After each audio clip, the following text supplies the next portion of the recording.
Get absolutely fucked on. You fucking thought. What kind of magic bot? That's funny.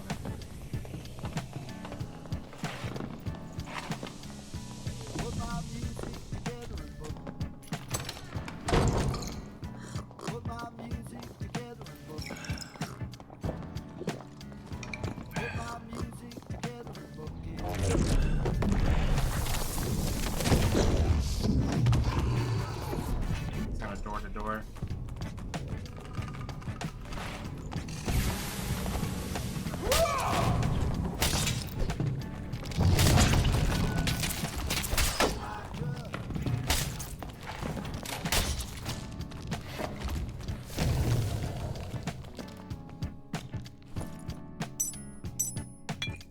Rodent top is luck bot.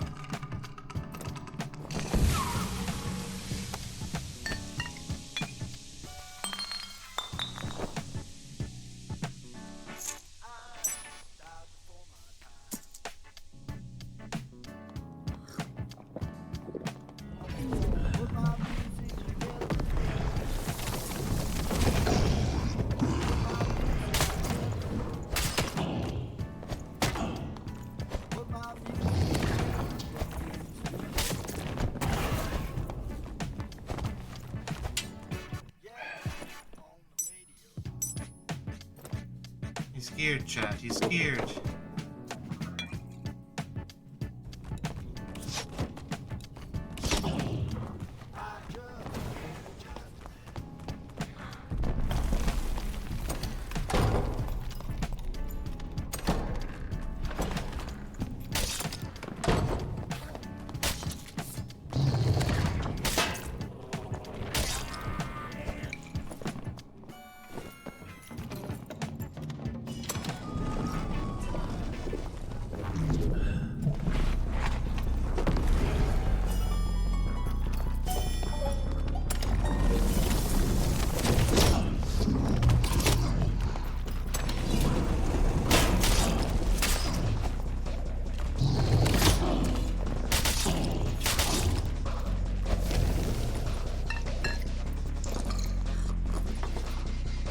To crash out.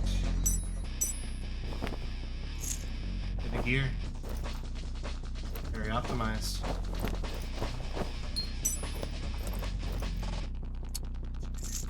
We got gold now, all the juice on Fighter Soul, easy. We got so much shit that rig, man. The Crystal Sword Demon Warlock with the BoC is doing fucking work tonight. Legendary Ox Pendant with additional magic and true. Ooh, additional magic and buff duration, that might be a piece. Legendary Courage Ring. No really good stats on it. I mean, Magic Res, Memcap, whatever. Finesse, True Fizz, Finesse, True Fizz. Cloth Pants Blue, 5 max health. Merc Cloak, True Fizz, Magic Introduction. Leather Gloves with Agility, additional physical and physical damage bonus. Legendary Padded Tunic with Luck, a little bit of magical healing. Venture Boots, 5 move speed, 2 magic power. Legendary Tattered Cloak with additional magic spellcasting speed. Nice. Monkey Pendant. True Fizz. Rare with 6 health. Legendary Courage Ring again. Not many good stats. Additional Memcap, whatever. Resolve Ring with additional physical. Interesting. Resolve Ring with additional physical. Again, interesting. Legendary Straw Hat. Armor rating. Legendary Heavy Boots. Vigor and Luck.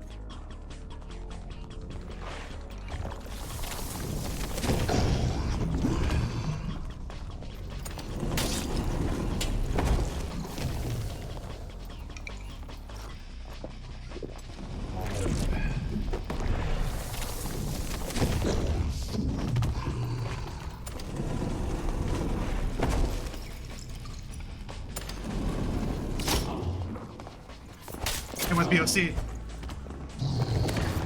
Healing's fucked.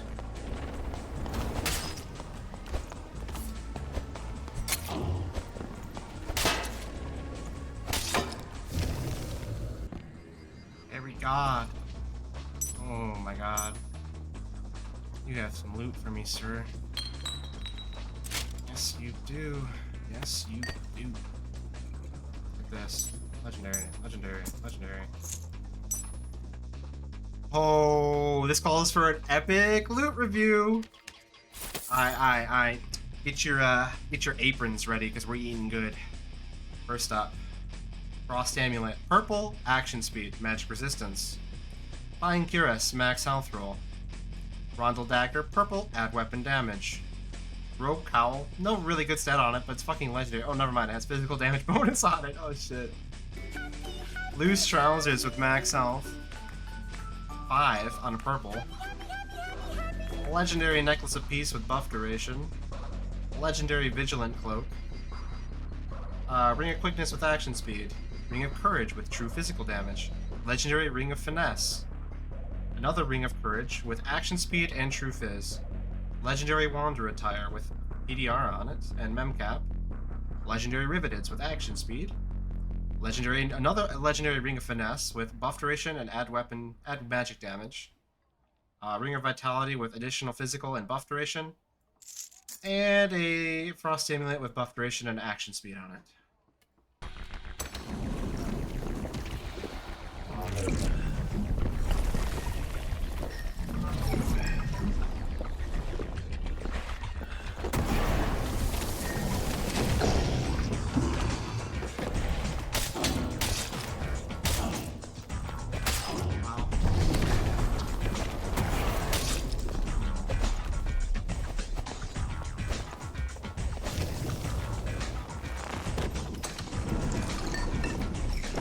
Reset.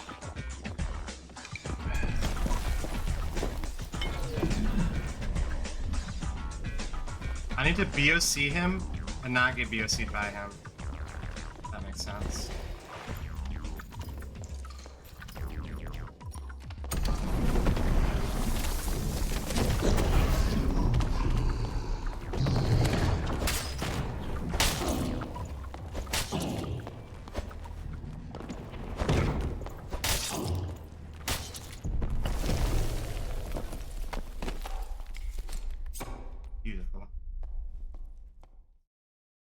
What's going on, guys? It's Zep here, and I just want to say DEMONLOCK is far from dead, baby. Been playing it quite a bit. I actually had like a 4-hour sesh, like a whole ass stream where I ran one kit and I never died. And made thousands of gold. It's back. It looks a little bit different than it was before. It comes in a little bit of a different flavor now. Okay, so let me. I'm not gonna explain like exactly verbatim everything because it's flexible now. Kris Dagger made it like one choice the best, obvious, best in slot like choices when it comes to perks, stat allocations, etc. I'm going to show you what I do and what you could do and what I will be doing later as far as when it comes to DEMONLOCK and High Roller Goblin Caves, highest gear score, like full sending every match. So let's get into it. DEMONLOCK, we are going to be taking Antimagic, Vampirism, and Soul Collector. Now, the fourth perk is a flex. For now, early game, early wipe, I'm taking Demon Armor. So this allows you to wear the Chapels and the Light Gauntlets, which are essential. With this build, I'm usually floating around. My health is only 120 to 125 with Demon Armor. Move speed's usually at 323 to 326. Most importantly, our buff duration 50%. With our weapon, it's almost 60. This is all very important. We'll get back to this later. Going back to the perks, before we get into items, let's go back into perks, okay? Late game, I might swap off Demon Armor, though, okay? So hear me out. Late into the wipe, I might swap off Demon Armor because we will get Rubysilver caps, Rubysilver hoods for their headpiece, and we will also get Gravewolf gloves, which is like they're like the best in slot gloves for DEMONLOCK, I think, especially if they roll like buff duration. They're just amazing. So I would opt off of Demon Armor. The problem is, what fourth perk do you take late wipe in that case? Because Demon Armor is so great, and it will continue to be great. Because the Chapelle is a 5 agility base hat when it's purple, and Light Gauntlets are 3 strength and 3 agility. So this isn't a bad choice at all. And you can see right here, I obviously think it's a good choice. I'm not just spewing that to tell you that. I have built many kits based off just the Chapelle and Light Gauntlets. It is a great choice. But for the fourth perk, what you could also take is Dark Reflection. Now hear me out. Why take Soul Collector with Dark Reflection when you're taking Demon form? Because you want those 5 stacks to only apply to Demon to get yourself the +5 all. But the thing is, we're going to be running BoC. And what this does is we're going to be popping our pots, our proc pots, our health pots, our Troll's Blood before a fight. hitting BoC and then immediately hitting Demon with our hands out. The key here is to not have weapon out when you do this unless the enemy's pushing you and is not going to back up. Because with the hands out, you can then run up on them, pull your weapon out as needed, and hit them. Like, having to sheath away your weapon is so punishing now because you don't have a Kris anymore. And we'll talk about the weapon selection later, but let's be really, we're going to be using the Crystal Sword. The Crystal Sword is going to be the focal point of this build. There's something to be said in doing mixed hybrid damage, like your physical damage and your magic damage. Doing an equal amount of both is kind of a big deal. You're going to be doing a little bit more magic damage though, because you're going to be building plus additional magic damage on every piece that you can. So you're going to get plus 5 additional magic damage from your rings, your amulet, your head, and your cloak. Now that plus 5 additional magic damage is going to apply to your BoC damage, and it's also going to apply to your magic weapon damage. So you kind of get the double dip there. Why am I building additional magic damage instead of true magic damage? Because additional magic damage can headshot and multiply on a headshot. True damage does not multiply on a headshot. I mainly build true damage. I'm going like casters, AoE spells in general, casters that have spells that don't headshot damage, like Holy Strike, Zap, stuff like that. I would definitely build additional magic damage on this over true, simply because the headshot damage multiplier on both BoC and the Crystal Sword. So you get like double dip. So I'm plus 5 additional magic. So technically I'm plus 10 additional magic though, because that 5 applies to the magic weapon damage on the Crystal Sword, and it also stacks again on the BoC's damage calculations, which it comes out to be big damage on the dummy. And I'll show you guys the numbers on the dummy here in a second. Alright, here's our damage with the Crystal Sword. 32 and 43. BoC. 27 magical on top of the 43. For a total. Alright, now let's see what it is in demon mode when we have plus 5 all. Now let's see the BoC enhanced with demon. 33 and 46.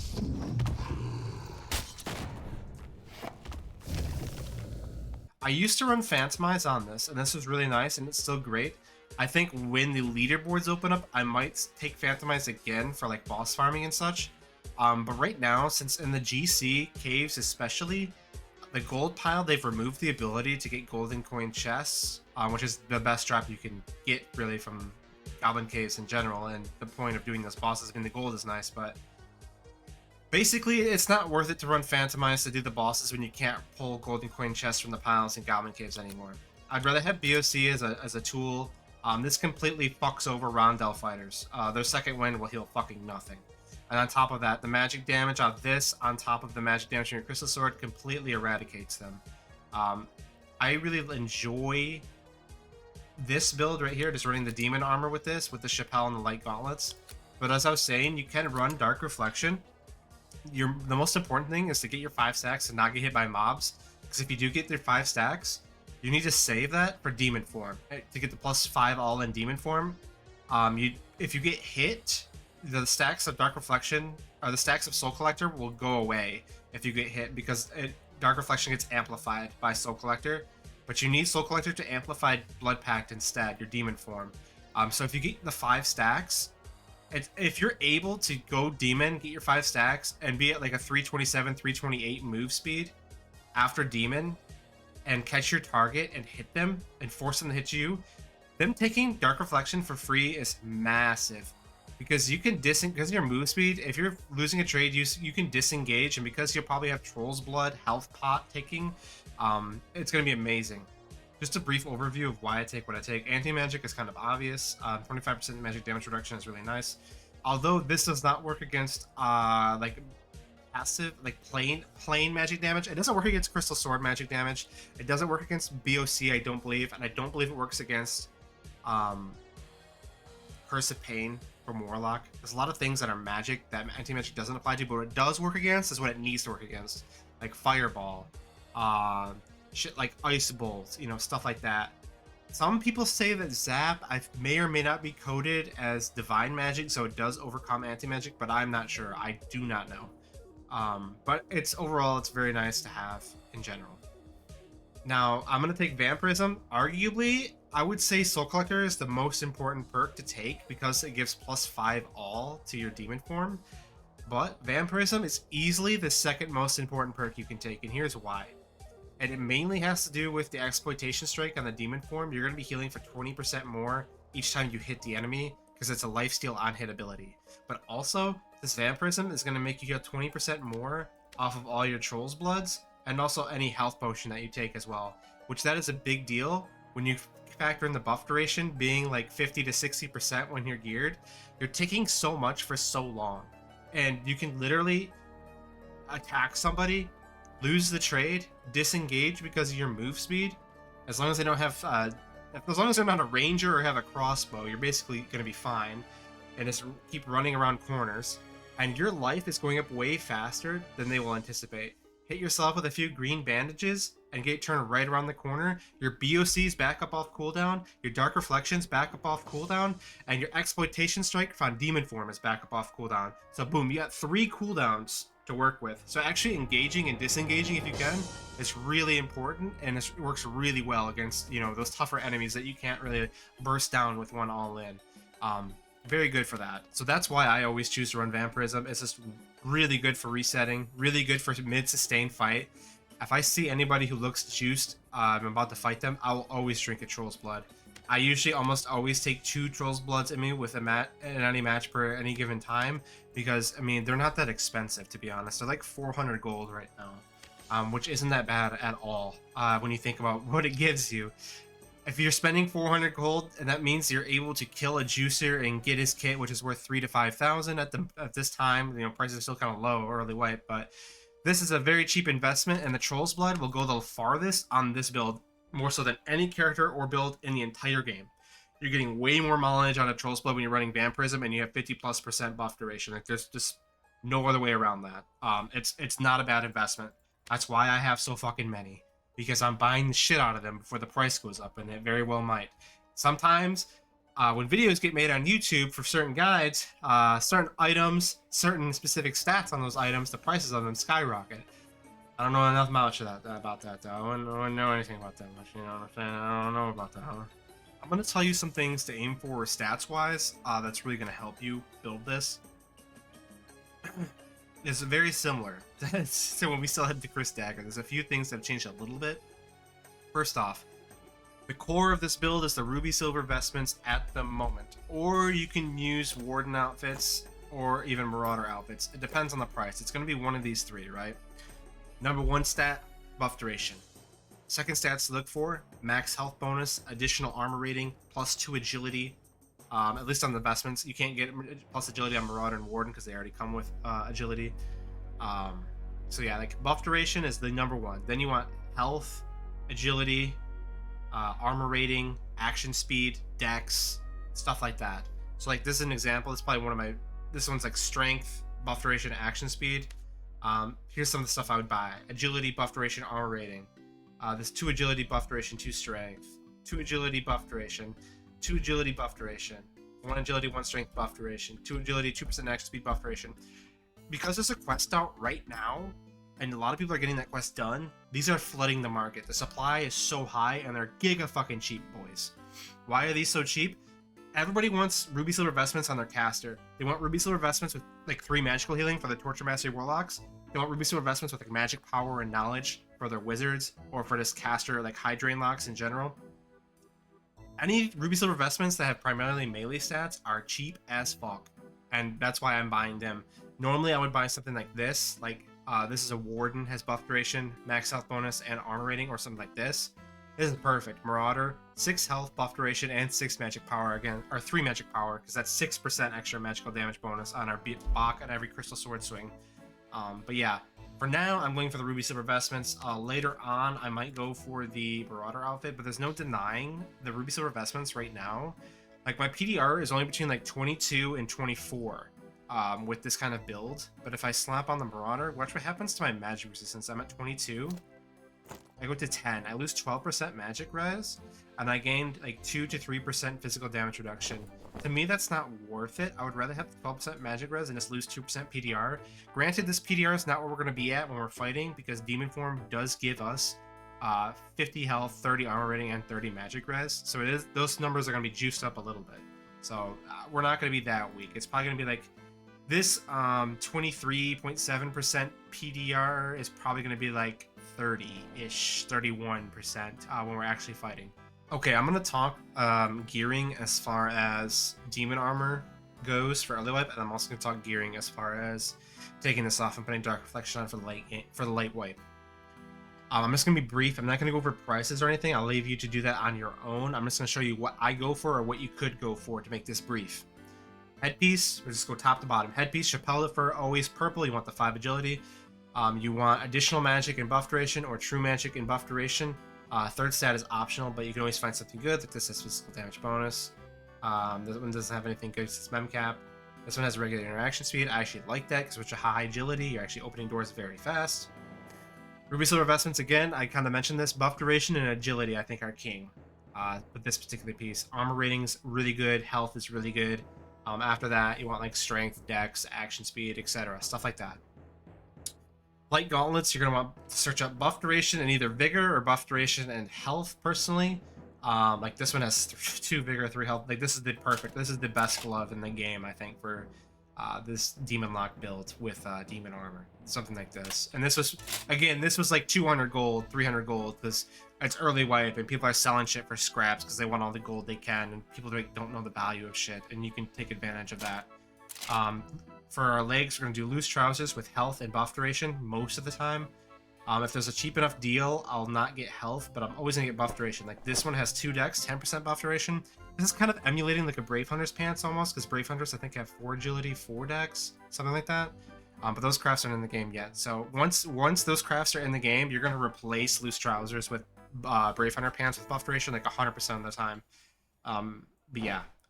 Boots, we're always going to do legendary or epic lightfoot boots with a move speed roll. And that's pretty much it. Bonus points if it has buff duration, but it doesn't need it. It really doesn't need any other roll. You're just paying, you know, at this moment in the wipe, you should get a like 1.2% move speed bonus lightfoot boot that's legendary or epic for like 500 to 600 gold. For some reason, move speed bonus on shoes are always cheaper than additional move speed on shoes, even though they correlate to the same thing. Plus 3 additional move speed is the same thing as 0.9% move speed. Plus 4 additional move speed is the same thing as 1.2% move speed. And plus 5 additional is the exact same thing as plus 1.5% move speed bonus. So keep that in mind when you're shopping around. But for the most part, move speed bonus is going to be cheaper than additional move speed. There's just a tax on additional move speed. Like the gamers just don't know the conversion. As far as cloaks, we're going to get epic adventure cloaks with buff duration and additional magic damage. This is the best in slot that you can get right now.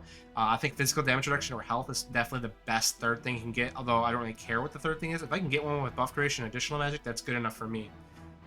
Later on in the wipe, I'm completely going to abandon adventure cloaks and the agility, and I'm going to opt for cloaks of darkness with agility. Cloaks of darkness with additional magic and buff duration, or like additional magic and action speed or health.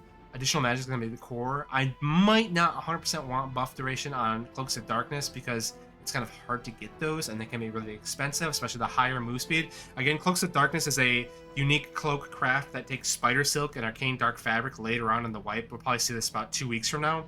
And I believe the move speed roll, I can roll anywhere between 0.6% move speed to 1.5% move speed, which is a pretty big deal. It's kind of the same for the shoes. So it's a big deal putting on a cloak that gives you straight like plus 5 additional move speed if it's 1.5% move speed bonus. So definitely going to opt for Cloaks of Darkness later on in the wipe, but you should keep your eyes on those moving forward, and also stack up your Spider Silks and your Arcane Dark Fabrics if you have not already. Those are going to be a very pivot, like that craft is going to be immense, especially with Arena coming out, and anything crafted by you is considered yours, and also you can see the move speed roll before you craft it. So you can refresh your merchants, and if it doesn't say 1.5% move speed bonus, just don't craft it. But if it says it, craft it, and like whatever the rolls are doesn't matter because it's already such a god tier cloak. You min-max the move speed roll because you can see the roll before you craft it. At least you could last wipe. We'll see if that's the way during this wipe. To weapon, we're gonna do Crystal Sword with max health and buff duration. 5 or 6 max health, and then hopefully higher than 7% buff duration. Third roll really doesn't matter. However, you can get lucky. Like this one has 3 magic power, which is again 6, or that's actually, yeah, that's 6% additional magic damage basically to every Crystal Sword swing and to our BoC, which is definitely a big deal. I very much enjoy that. But again, the roll isn't like, it isn't really important. You really just want 5-6 health and then like a 7+% buff duration bonus, because since it's a two-handed weapon, I can roll between anywhere between 5 to 10% buff duration bonus. So yeah. As far as the secondary, let's talk secondaries here for a second. Your choice is pretty simple. Okay? You can do Halberd, or you can do Falchion Shield, and that's pretty much it. I usually go Halberd, but what I will do is before I queue up, I'll go to the Squire. I will get the I'll get the Squire base heater shield, and I will sell the Falchion, and I will keep. I'll do something like this. My inventory looks like this when I go into a match personally. When I load up in the Gowling case, it looks like this. Why? I love the Halberd for PvE clear, and you can trade in demon form against other barbs who have a long arm with your Halberd pretty easily, especially with your life drain or lifesteal on exploitation strike. Fighting barbs with a crystal sword is risky because they could have iron will. Mixed damage, the mixed physical and magical damage, is best in slot versus like any other class besides barb, because barb has a large health pool, and a geared barb usually has, with iron will mind you, has about 30%, like 25, like they have at least 25% PDR and like 30% MR with iron will. So the mixed damage kind of falls off because they have mixed resistances with a high health pool. So I actually prefer to halberd them down if they're using a Bardiche or a Zweihander or a Warmaul. I might opt to halberd them down.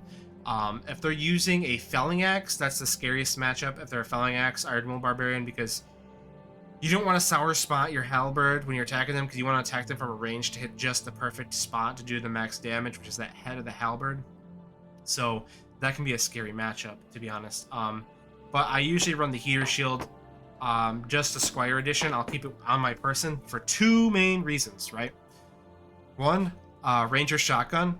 So whenever I see a Ranger in game, I'll take off my halberd and just put this on, because switching to the heater shield by itself is much faster than switching to a heater shield and a falchion. The heater shield by itself almost equips and comes out as fast as a dagger. Like, it's almost instant. So if you're attacking with the crystal sword and the ranger says, alright, fuck this, I've had enough of this, I'm gonna shotgun this motherfucker and one-shot him, right? Shotgun longbow does a lot of damage. Even in demon form, if you're 180 HP, your ass is still gonna fucking die if they do the jump crouch thing where they headshot all shots on the longbow. But if you have the heater shield, you can pull it up by itself and just aim up real quick, block it, pull out your crystal sword, and finish them off. This is really good against wizards as well, because wizards magic missile, you can hit them insta swap to the heater shield when you hear them about to cast magic missile, block their left hand so the cast interrupts. They'll have like a fatigue thing where their hand's like, because their hand like bounces off your shield. Not only does the missiles don't go through you because of the shield, but their hand will like bounce off the shield. They'll be like slowed by this, and you can just pull out your crystal sword and finish them, or you can pull out your crystal sword, hit them once, and then back to the shield to block another magic missile volley. You know, rinse, repeat. That's why my inventory looks like this whenever I go into a match. Now, I've highly considered, you know, let me show you the other option here, because the halberd is mainly just good for PvP. Or, I'm sorry, it's trash for PvP. It's mainly for PvE and other players with long arm weapons. Maybe like a ranger with the spear. That's a rare build, a ranger building around a spear. Or barbarian with long arms. Something with some kind of reach weapon. I've very much considered just Falchion Heater, because you will definitely auto-win against any barbarian who's building like full, like your standard barbarian builds that are really juiced.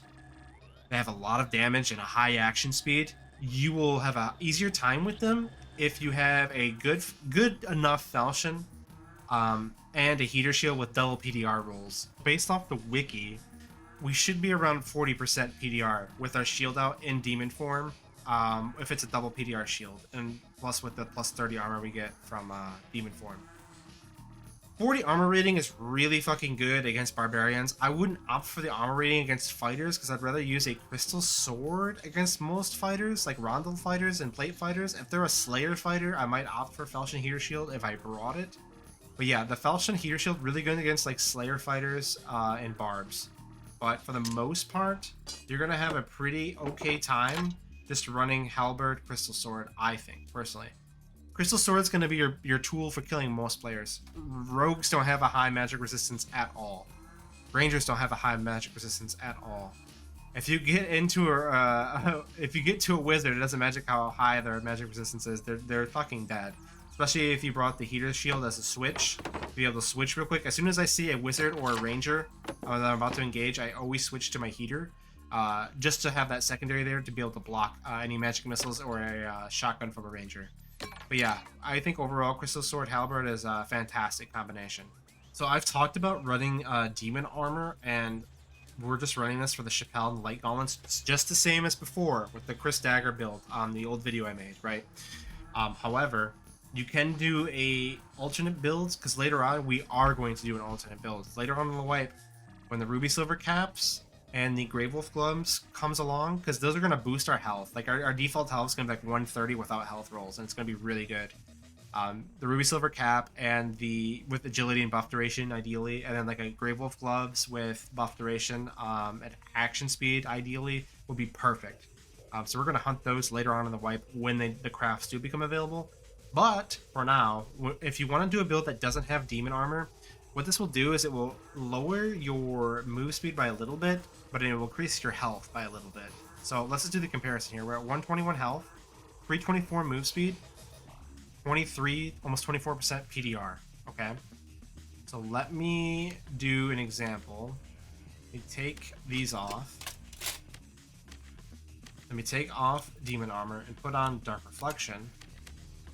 And put on an alternative. I like using leather caps for now, and then leather gloves with 2 agility and buff duration. But like these ones have agility and buff duration armor pen on them. And this cap has physical damage reduction, additional magic, and buff duration. So we'll slap those on. And in comparison, you know, our health is 124. It's a little bit higher. This would be higher if these were Gravewolf gloves, obviously, because they have the base kit health baked into them. Our move speed is lower, though. See, our move speed is 321 instead of 324. And our physical damage reduction is actually lower because your PDR is going to be higher when using Demon Armor because the plate items just have higher PDR. So you opt out for a little bit more health, but your move speed is lower and your physical damage reduction is lower. That's why I'm using Demon Armor now at the early side of the wipe. Once these better items come out that aren't plate, that are good on this build, I'll opt for Gravewolf gloves and Rubysilver caps or hoods later on. Alright guys, that concludes my updated guide for DEMONLOCK on this wipe. Again, the main takeaway here, if you pick one thing to take away here, we're using the Crystal Sword. It is the best in slot weapon for demon form because it's only minus 25 movement speed, and it provides hybrid damage, both magic and weapon damage, right? So you can cut through the resistances quite easily. Also, because it does magic, we're incentivized to build additional magic damage. On every piece, on every slot, where it is available, we will want to build it. And also because of that, we want to use BoC, because then we're double incentivized, right?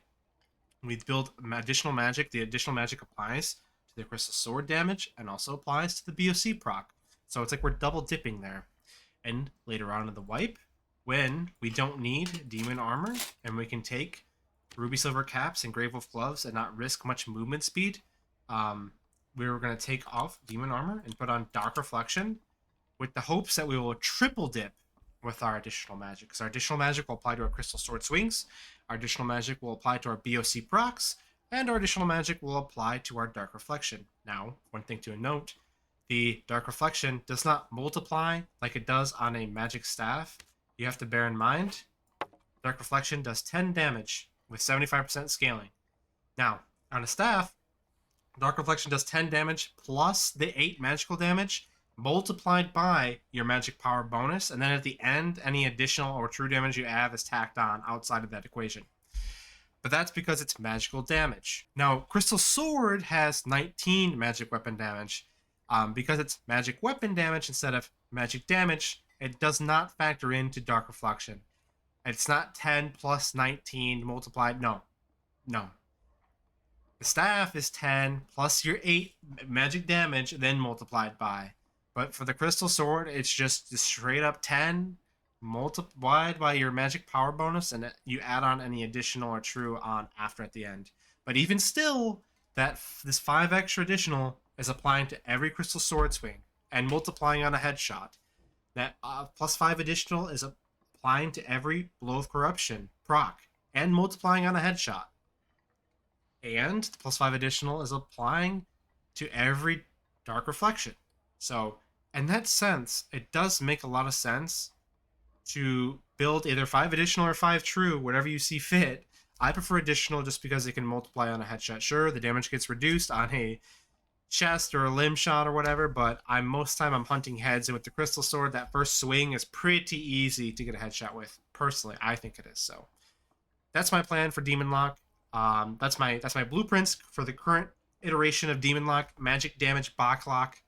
You go full move speed so that the blow of corruption, you can catch up to them with blow of corruption before it runs out, and also a blow of corruption will cut their healing, so fighters, Rondell fighters specifically, will be fucked. And also you're doing a lot of damage because you're stacking 5 additional, and that applies to your crystal sword, it applies to your BoC, and it will apply to your Dark Reflection once we're later on in the wipe and able to use Rubysilver caps, hoods, and Gravewolf gloves. Hope you guys enjoyed the video. Please like the video if you enjoyed it. Subscribe if you're not already. I'll be pumping out a lot more Dark and Darker content now that the first week of the wipe is over, and kind of like going back into our flow state. We have a very nice, solid amount of money built up and kits built up. We can start pumping out content like we want to. So now that we don't have to worry about money or going broke at all for the rest of the wipe. So yeah. Guys, take it easy. Have a good one, and I'll see you in the next video. See ya.